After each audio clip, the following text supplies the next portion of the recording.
При лужочку Калитала Марусенька, сина й дочку. Калитала Марусенька, сина й дочку. Каликала й говорила: Ой, чому ж я, ай, сайманку не слухала?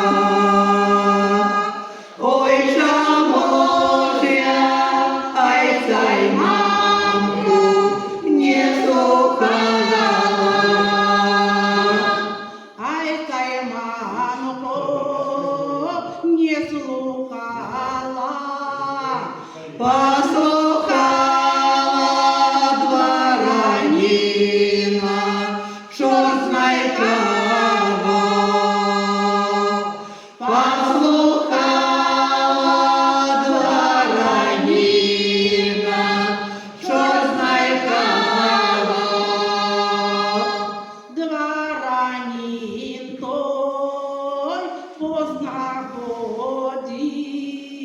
Не одной он Марусеньку з ума зводить. Не одной он Марусеньку з ума зводить.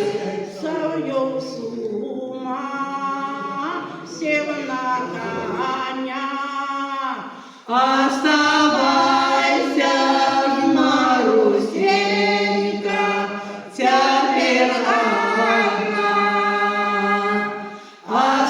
Оставайся ж, Марусенька, теперь одна. Не одна ж я засталася, Шею лозе калиначка расцвелася. Шею